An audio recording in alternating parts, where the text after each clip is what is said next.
The following program may contain coarse language, violence, nudity, mature subject matter, or scenes which may not be suitable for all viewers. Viewer discretion is advised. All Hit Radio.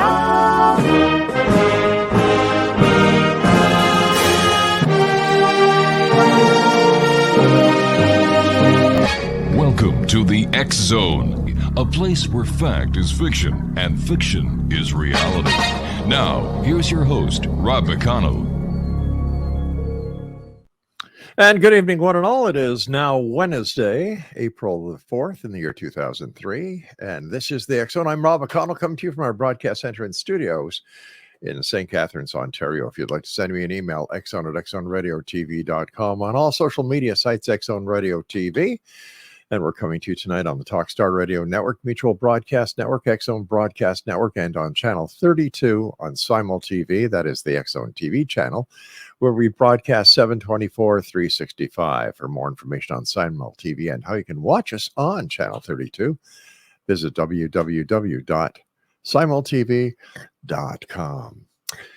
My first guest tonight, X Zone Nation, is Jennifer MEYER, MAAG, and she is a licensed massage therapist, energy alchemist, physical empath, intuitive empath, and emotional empath. And joining me now is Jennifer. Hey, Jennifer, welcome to the X Zone. Hi, thank you. Tell us a little bit about yourself. Oh, what is there left? You said it all. Oh, come on. How did you get involved in doing what you're doing? Well, first, I've been intuitive ever since I was a child, and kind of pushed it away in my 20s. And then I became a licensed massage therapist because I had 2 kids with respiratory issues. Oh, heavens. And it helped them tremendously. From there, number of years later, my kids are in high school and I hit my head, ended up with a traumatic brain injury, and took me 5 years to completely heal from. But it was during that time while recovering that the door I had shut was reopened. And everything I tried to not be a part of was like, no, you're going to. Come on, let's join us. You got some work to do. What was that door? That door was the door that I closed because no one would hear me. No one would listen to me. No one would believe me.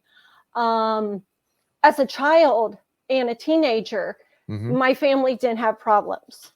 They just, it was nothing for them to call me up and say, so grandma's in the hospital. The doctor's to the point where they don't know what's going on. Is she going to be okay?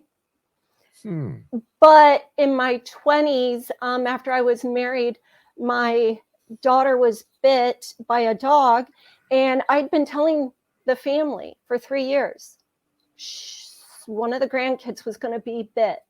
And everyone just, you don't know what you're talking about. And after it happened, what was the point of knowing if no one would believe me? So I slammed that door shut.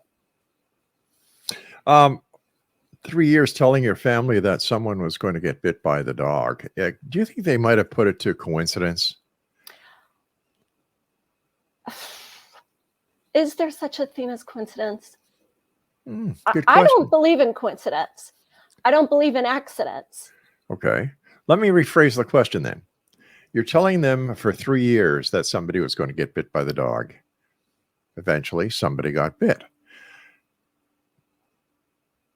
How do they rationalize that? Here you were telling them, warning them, giving them the heads up, and it went on deaf ears. Exactly. Let me put it this way. Okay. I got a phone call saying, I'm coming to get you. I'll explain why. I get in the car halfway to the hospital, and then I get our daughter was bit. I walk in, my mother-in-law and sister-in-law are standing on the outside, And the doctor is like, somebody's got to come and hold her down while we give her a shot. We're going to do surgery. She'll be okay. After this shot that was supposed to sedate her, it took 8 doctors, orderlies, nurses, and me to hold her down. Wow. And we had that many because people kept coming because they could hear her. Mm-hmm. So my husband and the in-laws were in the hallway hearing all this. When it was all said and done and I came back out, no one said a word. How does that just fall on deaf ears? How is that just a coincidence? How is it ignored is a better question. Exactly. So I promised that although the dog would be in the same house, they would not be anywhere around. So did this validate your abilities to your family and to your husband?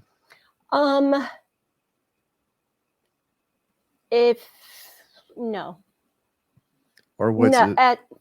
at that time, my family knew all along that I had kids. At this point, everyone was just kind of his family, him, like, she's just had 2 kids in 2 years. You know, they're 2 years apart. Maybe she's just stressed. So they had put, you know, they encouraged me to go on medication to handle things. Come to find out, I went on medication so they could get along better with me. Isn't that? Oh, I feel very bad for you because I can only try to imagine how you felt. Yeah. God bless you. Yeah. With that, I stopped trying to share when I would get a message. And the thing is, this kind of a message, normally when I get a knowing, I know, like I know. I can't tell you how I know. Normally those kind of things happen in less than 48 hours. This was 3 years. I couldn't explain it. But every time we were around this dog, it just, no, it's not a family dog. And so, yeah, I slammed the door to everything. And, you know, 15, 14 years later, I hit my head and the door was opened. Yeah. How does your husband handle your gift now and your abilities now? Is he a believer? I'm divorced. Ah, all right. How was it as a child dealing with you having this gift before you were able to shut that door? I didn't think anything of it. It wasn't necessarily a daily thing. There were days, you know, you're growing up, you're doing your things, and then the phone rings. And before the family gets to answer the phone, it's Grandpa. Find out Grandpa passed. Yeah. Phone rings. I talk to my best friend, hang up the phone, and that's the last time I'm going to talk to her. She lives right next door. She's here all the time. Why would that be the last time? But when you feel it in your bones, in your soul, there's no question. It's just more of a praying, please let me be wrong. So these are little quirks I grew up with. I wonder how many people like you have had these experiences and have had the ability suppressed by members of their family as well as members of society. Yes. It's I would imagine the numbers are staggering. Yes. More and more people are starting to reawake to those and starting to come out of the woodwork of, you mean I wasn't crazy? You know, Yeah. I'm not alone. And that's why we wrote the book, because while I was recovering from my traumatic brain injury, my son actually started to wake up to crazy things. Mom, am I going crazy? Mom, do I need to see a doctor? Mom, do I need help? And I knew if I sent him to a doctor, they would put him on an antidepressant, even though he wasn't depressed. They would send him for testing and nothing would show. And so I knew within my being that he was starting to experience things I had experienced as a younger kid. So we kind of helped each other through our situations. I believe that too many children are being suppressed by for example, kids at school are diagnosed with something, they go to see a psychologist, they're put on Ritalin, and Ritalin's a derivative of cocaine. So what in the name of heaven are we doing? Exactly. It seems to be an easy fix. Instead of investigating, instead of really taking a close look at the child, the reasons why he or she is having these issues, and if a child is having premonitions that they can't explain, like my Lord, what are we doing to the youth of today? Yes. The name of your book, I believe, is Take on God. Yes. Tell us a little bit about it. We've got about 2 Okay. minutes before I go to break. Okay. First off, the title is a play on words from the band Aha, Take on Me. And literally we were like, God took us on with these spiritual gifts and a journey, things that we didn't understand until we're walking through it and making sense out of it. And if he's taking us on, we're going to take him on with us. And I'm not going to lie, there are a few times where we literally were like, what? Feeling like we were taking him on. Come on, I say this is probably the best honest relationship I've ever had, because I've cussed, I've complained, I've begged, I've also sat down and just been like, okay, just lay it out for me. Come on, big boy, bring it on. Yeah, just bring it on. Come on. Jennifer, stand by. We've got to take a short break. Thank you so much for joining us tonight. And Exo Nation, Jennifer MEYER, MAAG, is our special guest. The name of her book is Take on God, and her website is www.takeongod.com. We'll be back on the other side of this break as we continue here in the X Zone from our broadcast center and studios in St. Catharines, Ontario. I'm Rob McConnell. Don't go away.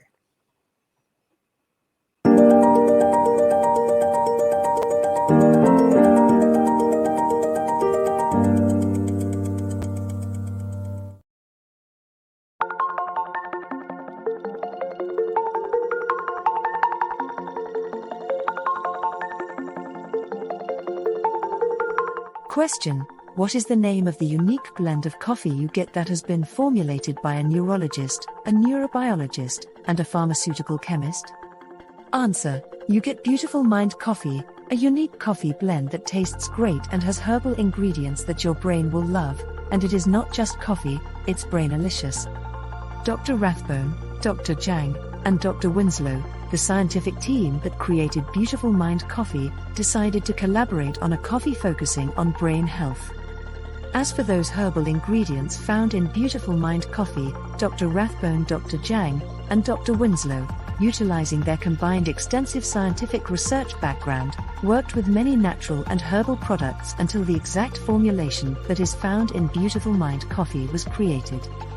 With a unique scientific formula not found in any other coffee being sold or served, Beautiful Mind Coffee is the only coffee blend that contains 3 herbal ingredients found to aid in boosting your daily mental clarity and focus.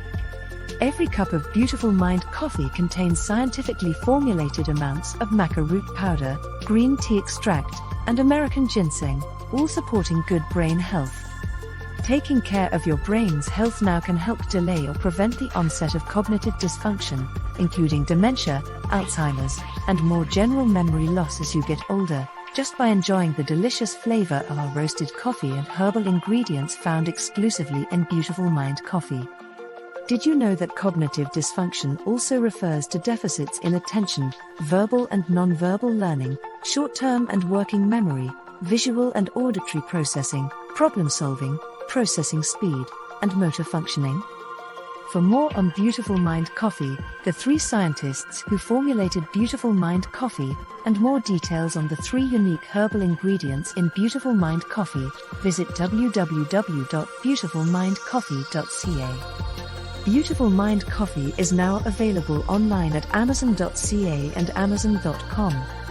To order Beautiful Mind Coffee, visit www.beautifulmindcoffee.ca today.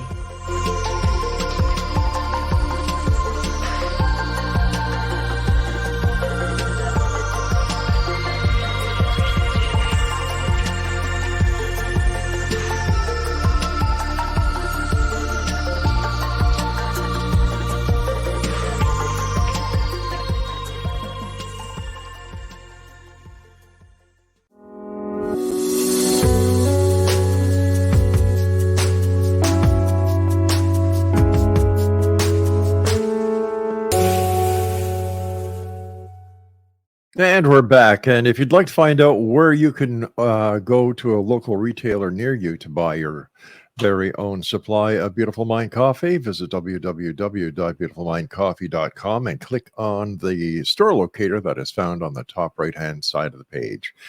Jennifer MEYER, MAAG, is with us. We're talking about her book, Take on God. And how long did it take you to write your book, Jennifer? We started just before my son turned 21, so about a year and a half. It was a collaboration my son and I wrote. He wrote about his experiences. I wrote about mine. Our chapters sometimes correlate from his to mine to his, mine, or vice versa. You get it. Yeah, about year and a half, maybe. What was it like when you finished your book? You've done all the editing. You get that package in the mail that has the very first hard copy that you can hold in your hand. What was that like? Exhilarating.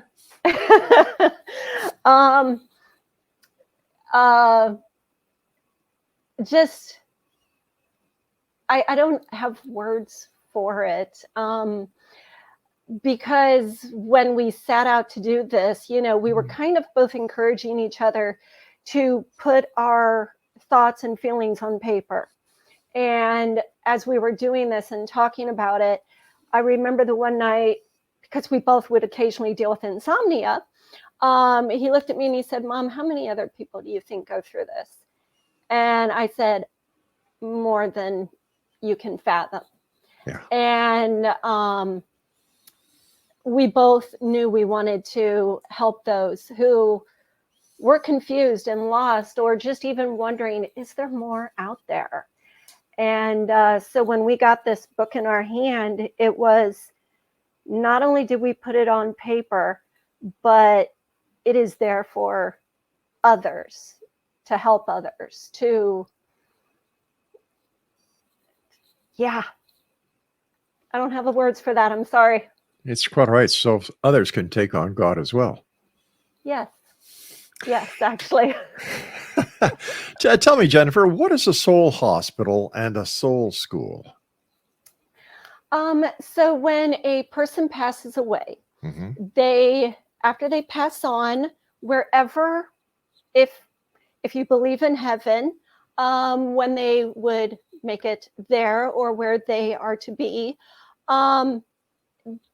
Soul Hospital allows them to be cleansed of humanity. It allows the soul to kind of be, it's already free, but it allows it to be cleansed, to be healed. And from there, then the soul school, if I'm saying this right, Soul Hospital, I already said, right. Soul School, that is our life review. The soul comes to earth, we're born, we go through our things. This is our review. And throughout it, you have to go from one level to the next, just like school throughout the world. And it allows you to make that decision, your soul, how well did you do? Did you accomplish the things you wanted? Did you learn lessons? Did you grow? Did you expand? Because the more the soul learns, grows, and expands, then, dare I say, the better the soul is, but it can continue to come back and have similar or other experiences if it hasn't accomplished everything it was to do. So if I can just generalize, a soul hospital is where the person, after they leave their meat suit down here, they go to the soul hospital where they wash off the stink of earth and the existence that they've had down here, or Correct. up here, or wherever we are. Yeah. And then the soul school is the life review, and both the good and the bad are demonstrated in the hopes that the soul will take the good, bring it back to the next incarnation, and work on the bad parts to make them good. Correct. Okay. And it's really interesting because there's many times, and my son and I or my daughter will have conversations, and in the last 2 years we've lost 2 of their grandparents, and we're like, okay, now that they're there, do you think that they're in their, after their review, they're like, wow, wish I'd have known that while I was there, because they didn't know the things we were thinking or feeling maybe while alive, because not everyone talks about certain things, but in the review, they get to see and hear and take on what other people have experienced. And it's kind of like that eye opener. Right. But is there a way, in your opinion, and the experiences that you yourself have encountered throughout your life, is there a way that people can see what they ultimately see in the soul school so they can make themselves a better person before the end of their time and they have to evict the meat suit? I would say yes, if the person is open. I wrote in the book, one of my favorite wordings was, we all have an internal battle, but first you have to be willing to accept that. And then you have to decide if you're going to do anything about it. And that's a paraphrase, but basically we have battles in our life because we are supposed to work on it, because that allows us to grow and heal. And if we're just constantly closing that door and dismissing it and distracting ourselves, there's no growth. Yeah. And in life, people give up very easily. Yes. And I've always been of the mindset that failure is a lesson towards success. As long as you are willing to learn and look at what happened and say, oh, geez, instead of going left there, I should have gone right. And the next time that happens, you go right and everything goes and you get to the next challenge. Right. So I follow you very easily. And how did you discover what happens in the afterlife? Interestingly enough, after I had hit my head, that first off, after I hit my head, I actually kept working for about a month because I expected to have pain. So I just, pulled up those boots and just kept on going. And there, about a month later, my husband was working lots of extra jobs and overtime. He likes to do that. And he asked for a little extra assistance on some of the housework that I didn't normally do because I was doing everything else. And I just fell to the ground and was like, I can't do this. And my head exploded with the acknowledgement of, no, I can't go any further. And so that first week off, I couldn't watch a lot of TV.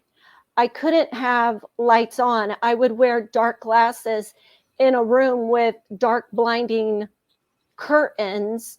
And it was still too much because of the pain. It was just, the lights was too much. And I was sitting there and I'm like, why? Why did this happen? What is going on? And as that door opened and I started to receive messages, then it was like looking at all these little nuances in my life that were issues that needed to be confronted, needed to be worked through. And it was in that I actually started to receive some assistance from some of my fellow loved ones that had already passed away. What was that like? What was that moment like when those who had passed were there to help you in the present?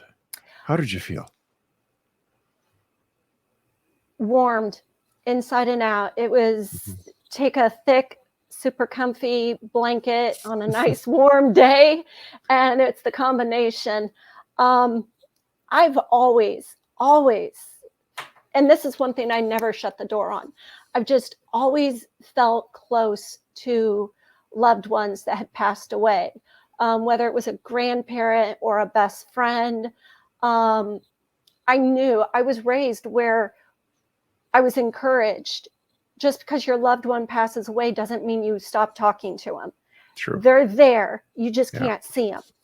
So when that day happened and I could feel their presence, I couldn't necessarily see them, but yet I could see and feel that essence of them. Sometimes I could hear actual words, and other times it was the essence of the message, but it would be so fast and so poetic and just so, wow, that makes sense.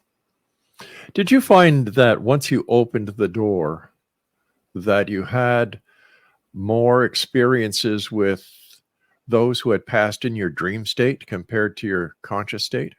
Or was it about the same? Honestly, it depended on the situation. So yes and no. Okay. Yeah, I had a loved one that had passed away many years prior, and sometimes I'll have a loved one that's passed away that'll come to let me know they've passed away or that they're okay. But she had passed away many years prior, and before one of my nieces were born, this aunt who had passed away came and visited, and then I saw her, I saw my niece, and I saw my dad. And the essence of the message was, I'm coming back. And she was an aunt on my dad's side. Fascinating. One quick question before we go to our break at the bottom of the hour. Should we fear death? No. We'll talk more when we come back. Thank you so much for joining us, Jennifer. And Exonation, if you'd like to find out more about Jennifer, the book she wrote entitled Take on God. Man, that's a brave young lady who takes on God, I'll tell you that much. Visit her website at www.takeongod.com. This is the X Zone. I'm Rob McConnell. Jennifer and I will be back on the other side of this break. Don't go away.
talking about a book entitled Take on God. The website for our guest this hour, Jennifer MAYER, MAAG, is www.takeongod.com. Jennifer, why is it important, in your opinion, that we acknowledge our internal battles?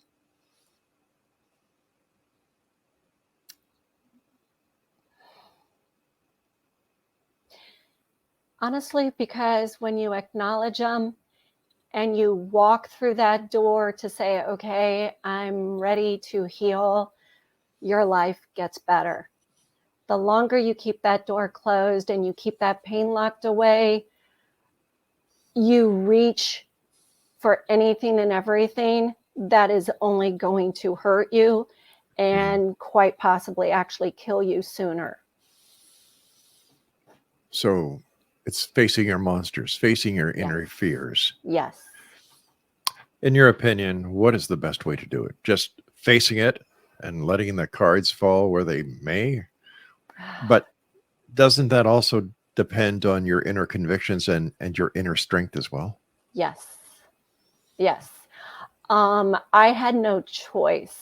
It just, and I had no choice. I faced my demons one by one to the point that after being told I needed to be on medicine, I had finally gotten myself off the medicine while my children were still young, and I actually started to feel again. I was numb while on the medicine, and so when I went off the medicine, I started to feel the good, the bad. I felt life.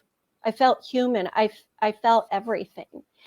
And but after hitting my head, there's explanations for everything we go through. And, my doctor was like, I've taken you as far as you can go. You need to get to an ocean and get to that healing salt water and just continue your growth. And I did that. My kids were actually getting ready to fly the coop, both of them together at the same time. And I was like, I want to come. You're going towards the ocean. I want to come. And they said, okay. And at first my ex was encouraging. And after I was there for a few weeks, he was like, no, can't do this. And so, I continued to face my demons. And that's the thing. As you decide you're going to go that path, you're likely going to lose friends or loved ones who don't want to go that path. They don't. If you're healing, it's like everyone else around you might be encouraged to heal. But if they don't want to, they're not going down that road with you. Why do you think that there were those in your family, in your inner circle, who wanted to keep you suppressed? Oh, that's a whole nother long conversation. Oh, okay. I was a people pleaser. Okay. For the longest time. And so I gave to everyone else first, myself last. Yeah. And which is one of the reasons, like, I had adrenal fatigue for 3 years before I ever hit my head. Wow. And that's because I didn't feed myself spiritually, mentally, emotionally, physically, nothing. And if everyone around you is used to you being a people pleaser and taking care of them, and then you pull the reins and say, I can't do this anymore, I got to focus on me at least a little, they don't know what to do. They no longer have that control. They no longer have that assistance. And,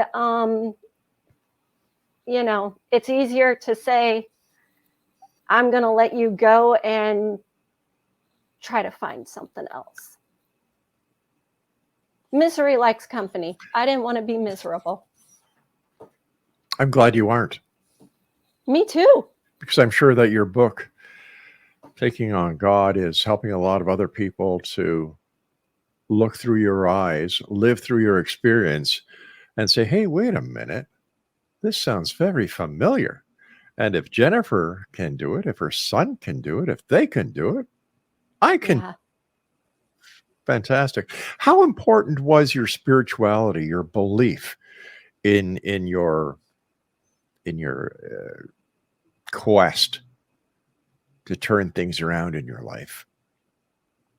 I mean, besides taking on God, which in itself is a pretty darn big thing for anyone. Extremely. We're completely comfortable and open with everyone and everyone else's beliefs or no beliefs. We respect that. But for us, we couldn't fit in a box. People kept trying to put us in this mold and in this box, and we kept trying to jump into it. But we didn't fit.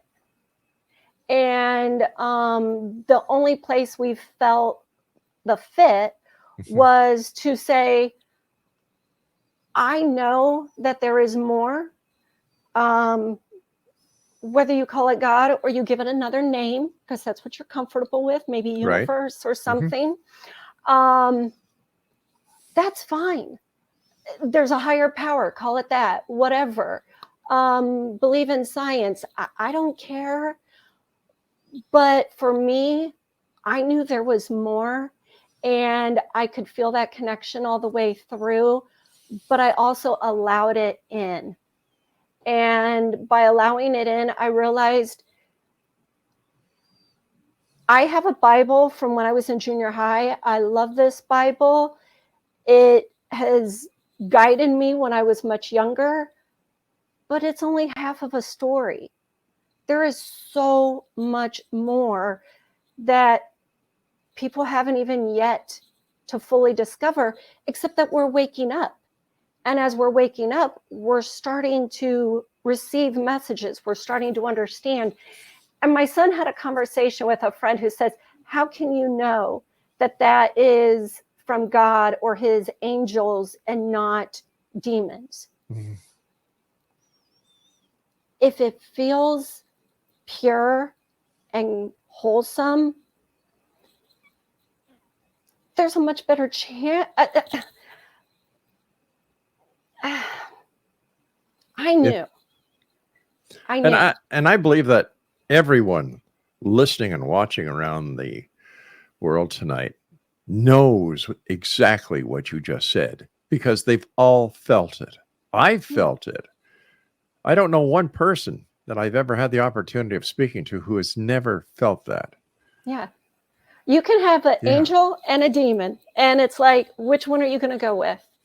And the one that feels true and right and encouraging without having to make sacrifices that's going to kill you off, I'm sorry to say.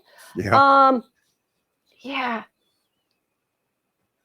I have a very strong connection with not only my ancestors and friends that have passed, but also archangels. I communicate with them. I talk to them. I trust them. You know, I've been doing this show now for 34 years, and my favorite topic is angels, because I believe. Yeah. I truly believe. Yeah. And Jennifer, we've got to take our final break. Please stand by. Again, my many thanks for you coming on the show tonight. And Exonation, if you'd like to find out more about Jennifer, her book, Taking on God, I love the title. Visit www.takingongod.com. This is the X Zone. I'm Rob McConnell. Jennifer and I return as we wrap up this hour here in the X Zone. Don't go away.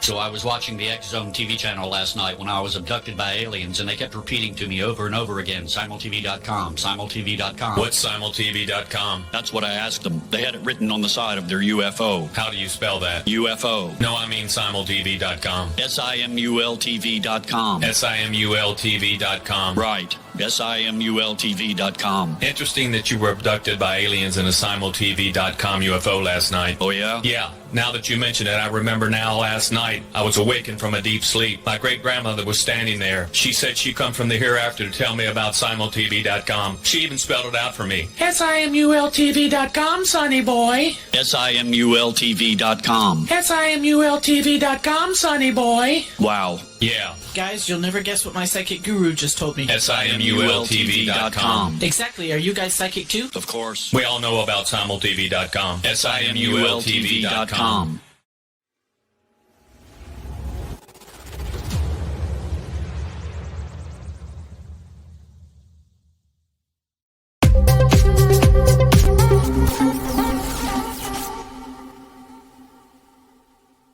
And welcome back, everyone. Jennifer Mayer MAAG is our special guest, and I must correct myself.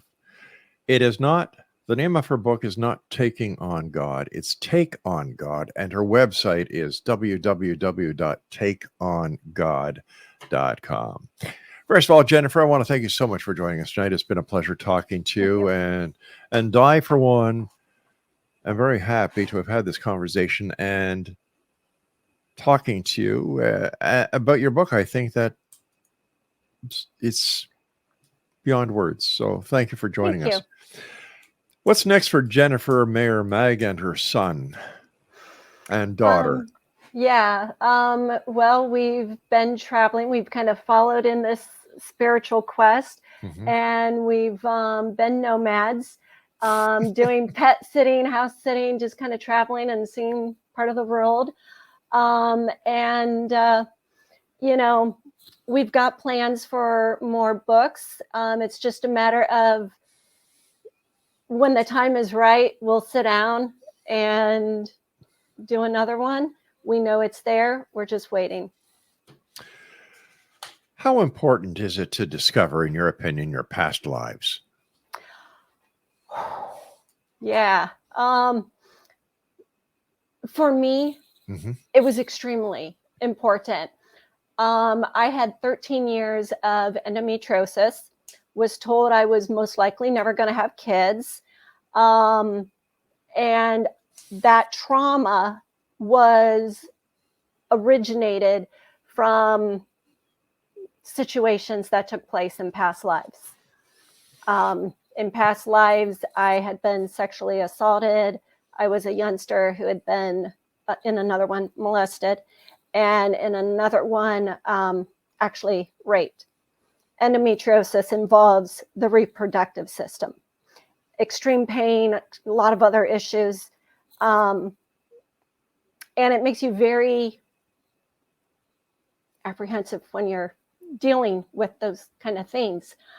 So one by one, as I started to uncover those things,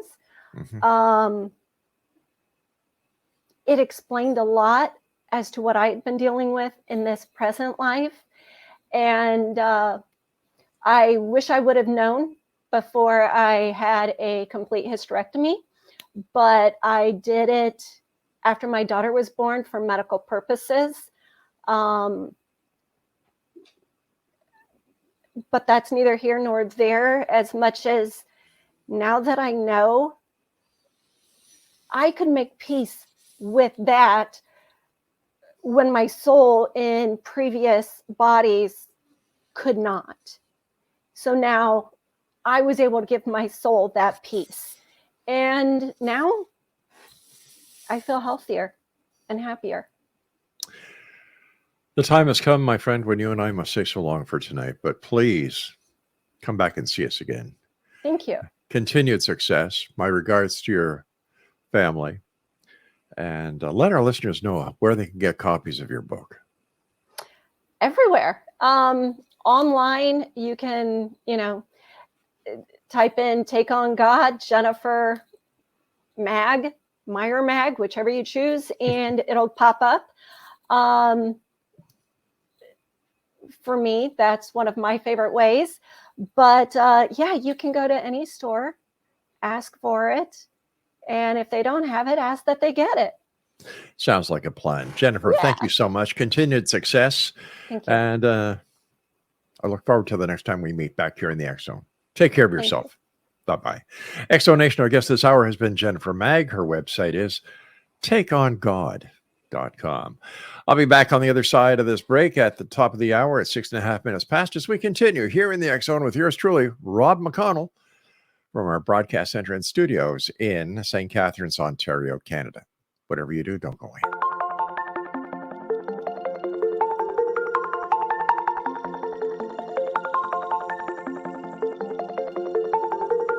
Question: what is the name of the unique blend of coffee you get that has been formulated by a neurologist, a neurobiologist, and a pharmaceutical chemist?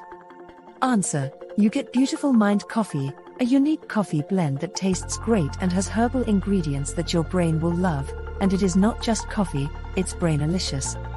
Dr. Rathbone, Dr. Jang, and Dr. Winslow, the scientific team that created Beautiful Mind Coffee, decided to collaborate on a coffee focusing on brain health. As for those herbal ingredients found in Beautiful Mind Coffee, Dr. Rathbone, Dr. Jang, and Dr. Winslow, utilizing their combined extensive scientific research background, worked with many natural and herbal products until the exact formulation that is found in Beautiful Mind Coffee was created.